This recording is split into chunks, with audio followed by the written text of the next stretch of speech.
Welcome students. Today we are going to see about properties of metals. In the last part we have seen about some properties of substances like transparency, hardness, weight, color, solubility in water, whether they are dissolving in water or not, density, all these properties of substances we have seen, brittleness, elasticity. Today let us see some properties of metals.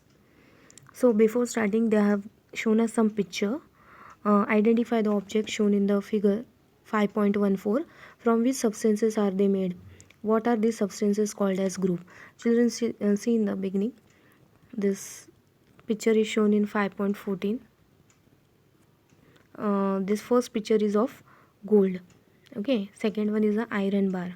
Children, so this together they are called as some metals. So what are metals?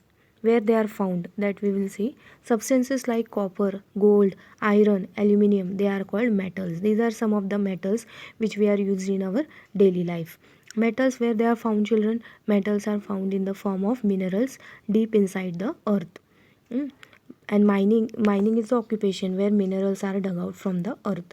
Minerals from the earth's crust are processed to obtain metal. And when children, these minerals, when they are found from the earth's crust, first much processing is done on them, because they are found in the impure form.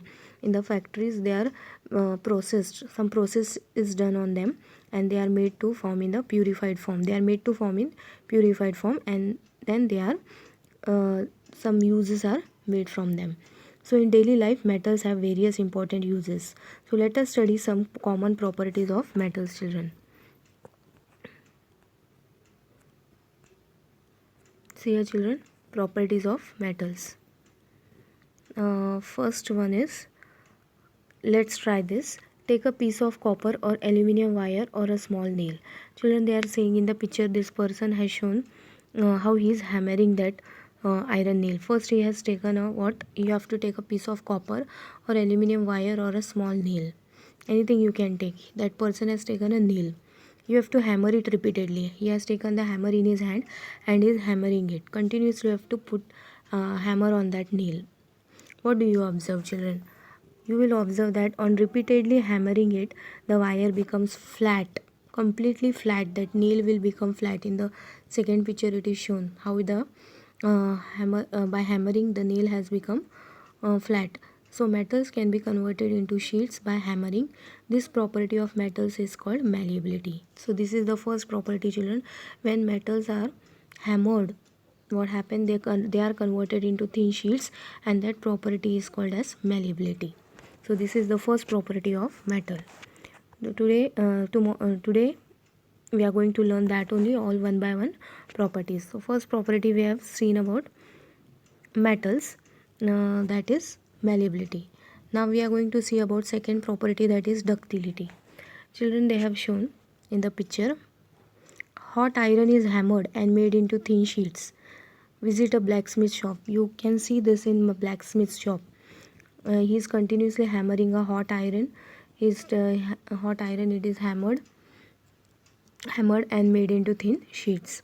You can observe this in blacksmith shop, how this hammering causes it to stretch.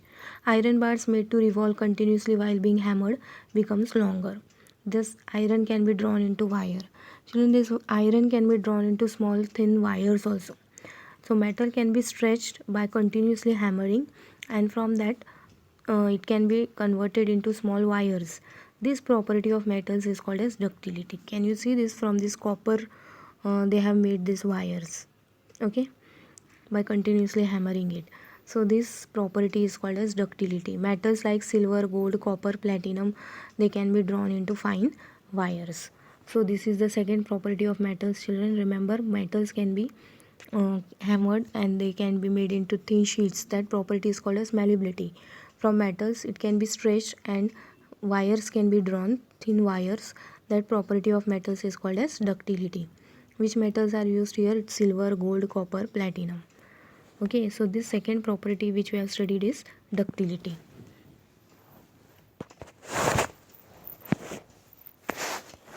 Let's move further.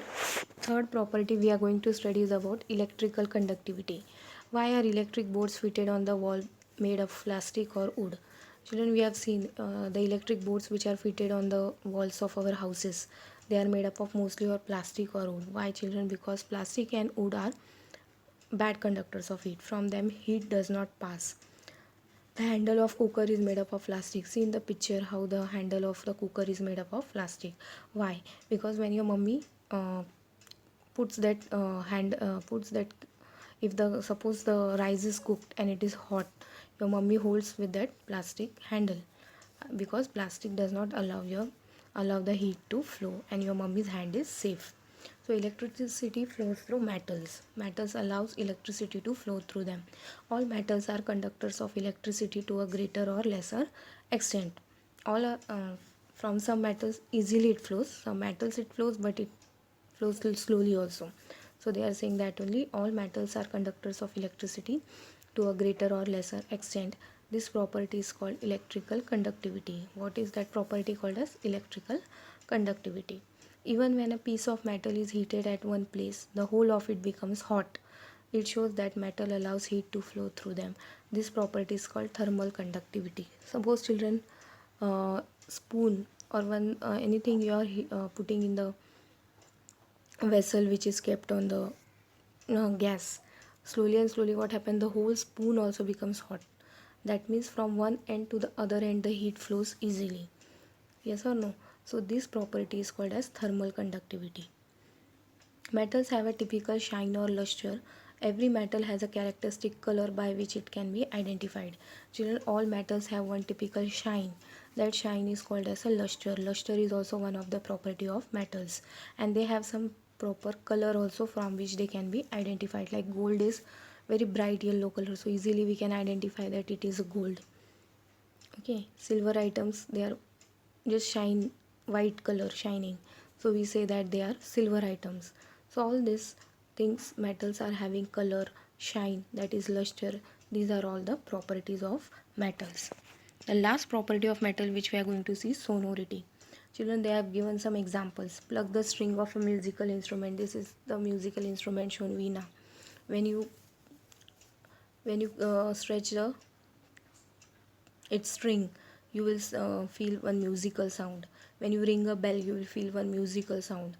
Hit a steel box with a metal spoon. When you hit a metal spoon on a steel box, you will get some ting like sound. And so no, children. Second thing, they are saying, trying a wooden table or a marble floor with a wooden stick. When a wooden stick you are using for on a wooden table, you will get a sound, but that sound is different. There will be a difference in this sound. So you have to note the differences in the sounds produced in that above two cases. Ringing a bell, sound will be different. Wooden table, when you hit with a wooden scale or stick, the sound will be different. So metals produce a ringing sound. Children, metals only have the property of ringing or making a sound. This property is called sonority. This is the last property of metals, sonority. So in this lesson we have seen this all these properties. The first property of metal is malleability. Second we have seen is ductility, that is metals can be drawn into thin wires. Electrical conductivity, electricity easily flows through the metals. Okay, from one end of the metal, other end also becomes hot. So this property of flowing heat is called as thermal conductivity. Metals have a luster, shine. This is also one of the property. It has one color, that is also one of the property. And last property of ringing or making one sound, that property of metals is called sonority. So here are some of the uses how they have done by using this property. Okay, so here we end our chapter. Always remember, during the rainy season or at any time, do not touch the exposed electrical wires or metal parts. You may get a shock. Keep all electrical lamps or other applied switched off when not in use. When you are not using any, suppose you are sitting in the bedroom and your living room fan is on, you should off it because you are not using it. For example, even when the TV is switched off by remote control, do not forget to put off the main switch. If you are not watching the TV, put from the TV off from the main switch also, because the electricity is going on. It helps to save electricity. Even it also protects us from possible any danger. Ask your seniors at home to check the electrical wiring and fittings in the house periodically. Wiring should be checked periodically so that any problem comes can be identified easily before any danger happens. So these we have seen in this chapter we have completed. In the next part I will upload all the question answers. Till then, read this lesson from the textbook very well. We have seen all these points. Solid, liquid and gases are the three states of substances. Temperature of a substance can be measured with the help of thermometer. Degree Celsius is a unit. Heat is the cause of change of state of substances. When you provide heat, the substance changes from solid to liquid, liquid to gas, and vice versa. When you cool, it opposites. It goes opposites from gas to liquid and liquid to solid. Substances have these properties we have seen: hardness, elasticity, brittleness, solubility, transparency. Metals are many metals we have seen, their uses we have seen, their common properties like malleability, ductility, thermal conductivity, electrical conductivity, sonority, luster, and characteristic color. So we have ended our chapter here. Next part I will upload all these question answers. Till then, read this lesson very well from the textbook.